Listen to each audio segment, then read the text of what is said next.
Saya kira yang salah bukan Pak Jokowi, yang salah itu Najwa. Kenapa bisa begitu? Karena mestinya dia, ya kalau dia ke istana, dia mesti pakai APD. Alat pelindung dungu. Sebelum ada corona, ekonomi kita udah masalah. Kasus pertama di Indonesia menurut Fakultas Kedokteran itu bulan Januari. Dari Januari sampai pertengahan Maret, itu dalam proses self-denial. Kita kehilangan 2,5 bulan yang paling berharga. Pejabat kita kan paling doyan membantah yang udah benar, dibantah gitu. Nah, pada waktu kita mulai sadar itu, kita bukannya nutup arus pekerja dari Cina. Malah ada rencana mau kasih insentif sekian miliar untuk membantu meningkatkan turisme.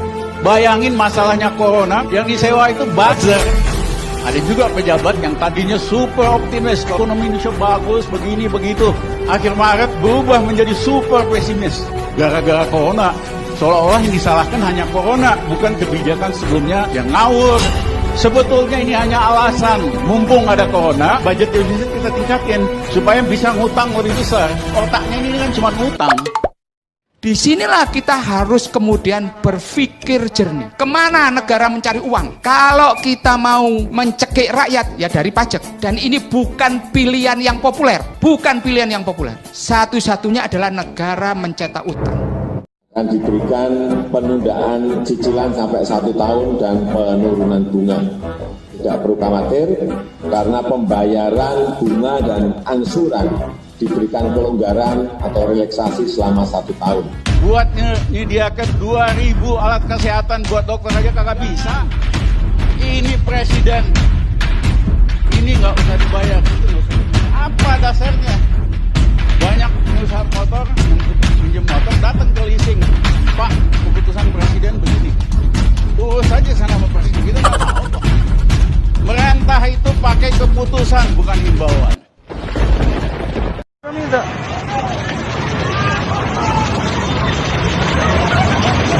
Bapak Presiden.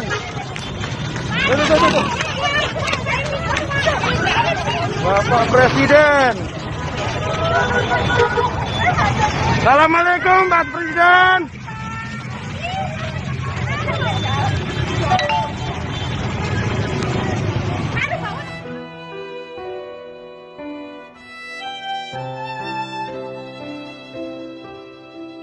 Karena di sini kata-kata mutiara, kata-kata bijak, kalian itu bukan itu yang sekarang ini kami butuhkan, bukan.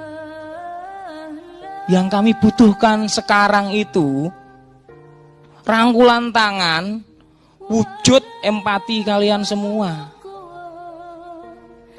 Kami itu udah kenyang dinasehatin. Kami bukan warga yang nggak taat peraturan. Kami taat. Kami tahu sakit, kami ke rumah sakit. Kami tahu, kami suruh istirahat di rumah, kami istirahat di rumah. Balik lagi. Saya apresiasi itu yang namanya simpati. Hello, belajar bagaimana cara memanusiakan manusia. Kami butuh wujud dari simpati kalian, yaitu empati, dan itu berwujud. Kami mau kok istirahat di rumah. Kami ini bukan orang-orang bandel, bukan. Kami mau, bener.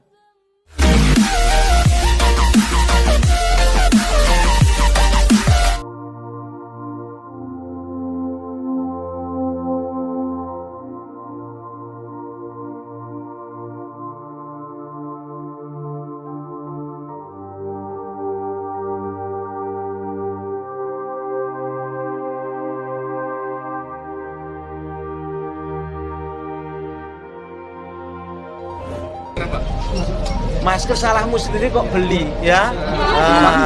Ini masa pakai masker ya? Nggak usah masker untuk yang sakit.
Yang kita lawan ini virus loh ya, bukan bakteri loh.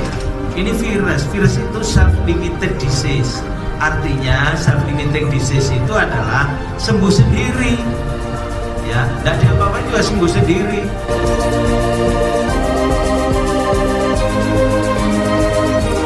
Kamu lihatlah, Menkes confident banget, yakin apa yang harus dihadapi. Yang dihadapi ini corona, bukan barang yang menakutkan luar biasa.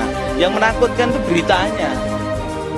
Dan karena saya tahu angka kematiannya itu hanya 2%, kecil sekali. Lebih besar kita batuk pilek yang bisa menyebabkan kematian.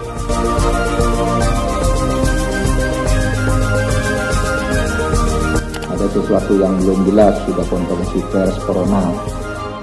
Seperti di Cianjur itu, tadi katanya corona mengkhawatirkan, baru diumumkan ternyata itu nggak terinfeksi corona, itu baru disiarkan di TV barusan. Nah, oleh sebab itu setiap daerah itu supaya membuat tenang, tidak membuat situasi seperti menakutkan itu, ya biasa-biasa aja.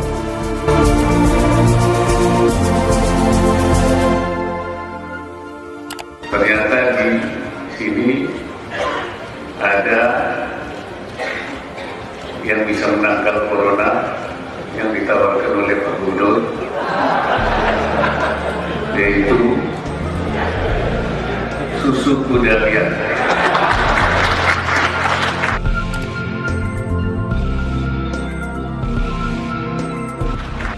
Bagaimana kemarin telah disampaikan bahwa salah satu menteri kami terdeteksi positif terinfeksi COVID-19. Dengan kondisi ini, saatnya kita kerja dari rumah, belajar dari rumah, ibadah di rumah.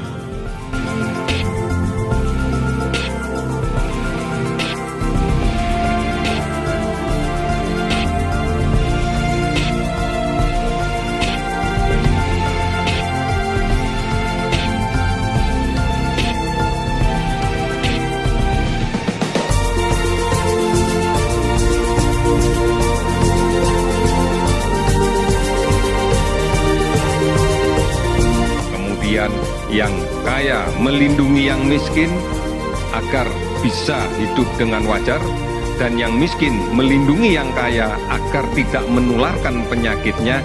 Ini menjadi kerjasama yang penting.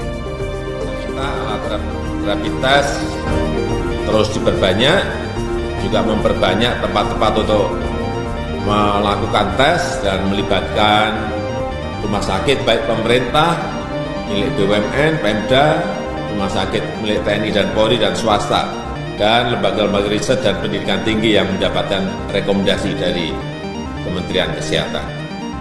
Pemerintah juga menyiapkan obat dari hasil riset dan pengalaman beberapa negara agar bisa digunakan untuk mengobati COVID-19 ini sesuai dengan resep dokter. Kecepatan ini yang ingin saya sampaikan, bahwa kita ini tidak diem, tetapi mencari hal-hal, informasi-informasi apa yang bisa kita agar dapat menyelesaikan COVID-19 ini. Saya telah perintahkan kepada semua menteri, gubernur, bupati, dan wali kota agar memangkas rencana belanja yang tidak prioritas di APBN maupun di APBD. Pemerintah telah menetapkan COVID-19 sebagai jenis penyakit dengan faktor risiko yang menimbulkan kedaruratan kesehatan masyarakat. Dan oleh karenanya, pemerintah menetapkan status kedaruratan kesehatan masyarakat. Cuaca Indonesia ekuator ini yang panas dan juga humidity-nya tinggi, itu untuk COVID-19 ini tidak kuat. Oleh karena itu, mulai hari ini, sesuai sesuai dengan rekomendasi dari WHO, kita jalankan masker untuk semua. Semua harus menggunakan masker. Kalau itu bukan mudik, itu namanya pulang kampung. Ya, apa bedanya Bapak pulang kampung dan mudik?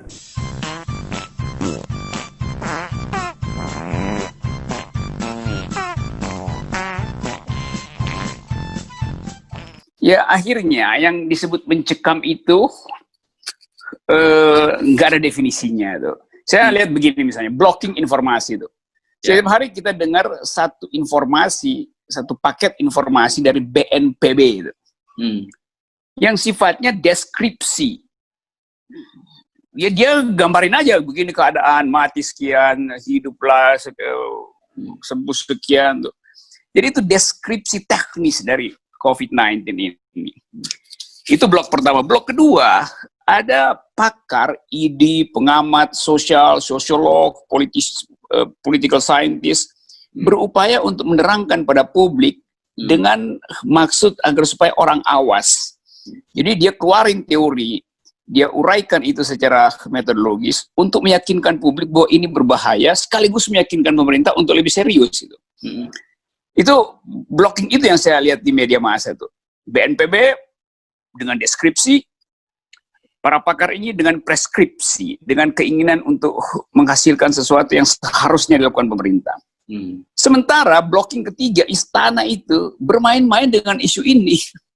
Jadi orang, siapa yang mau jadi semacam sumber referensi kita? BNPB yang segera deskriptif, pakar yang sangat normatif karena melihat perbandingan dengan cara dunia mengelola COVID-19 ini, atau istana yang mondar-mandir menemukan kalimat yang tepat untuk diyakinkan pada publik, nggak ketemu kalimatnya. Diminta untuk menerangkan sesuatu, malah apologetik semuanya tuh. Jadi kita lihat ada 3 sumber informasi yang saling membatalkan. Karena itu misalnya BNPB capek ngomong, kan kalau saya ketua BNPB sialan, gue udah capek ngomong nerang-nerangin supaya lakukan proteksi habis-habisan. Udah dikritik oleh pakar bahwa kerjaan kita kurang maksimal, berharap agar supaya presiden kasih sesuatu yang lebih determinatif gitu, lebih jelas sinyalnya, nggak dapat juga tuh. Itu yang kemudian menerangkan ya pindah-pindah aja, kemarin ditutup, sekarang dibuka lagi jalan tol atau segala macam. Jadi informasinya tuh berseliweran. Orang itu kalau tragedinya udah maksimal, dia berubah jadi komedi itu. Jadi ada batas psikologi orang, akhirnya ya lah komedi aja. Mau dibilang tragedi nggak jelas apa status tragedi. Jadi tragedi sekarang pindah jadi komedi itu, dan itulah hiburan ngabuburit sekarang ya itu. Oke.